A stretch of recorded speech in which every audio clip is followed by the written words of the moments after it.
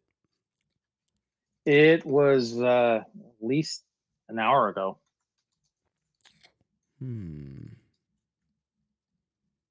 Let's see here. All right, give me a minute. We'll get to the bottom of it.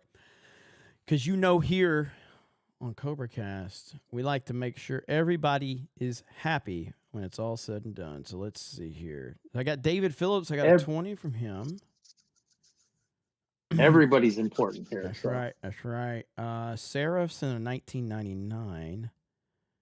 There's 50 from Fantastic Mr. Knox, Innocuous, Alec Baldwin's Finger, GJJ's 100, Vic Whiplash 20.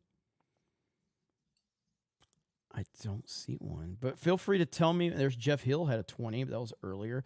Feel free to just tell me what you wanted to say, and I can read it aloud right now. William, type it out in chat. Come on, buddy. Let's see. We are waiting.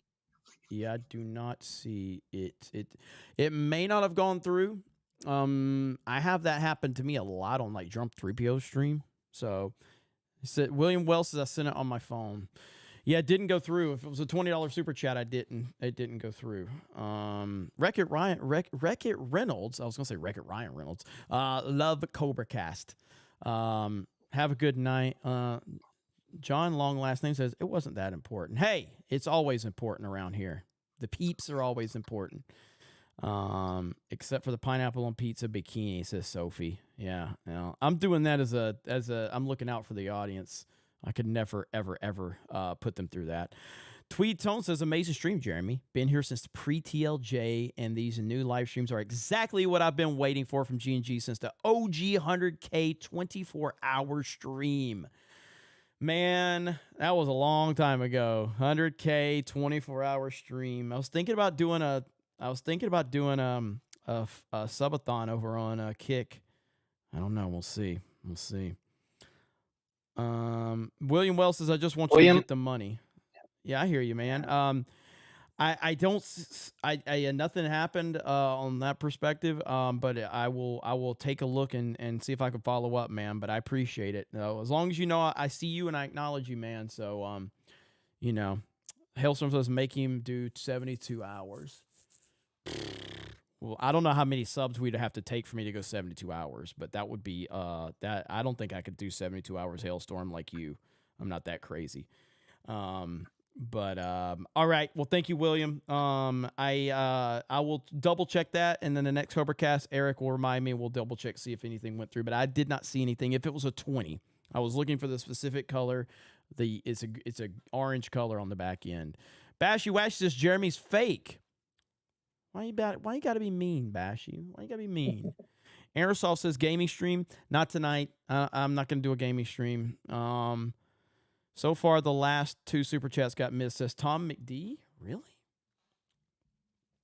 All right. Well, let me see if I can find those. Well, we have Kenny Justice. Let's see.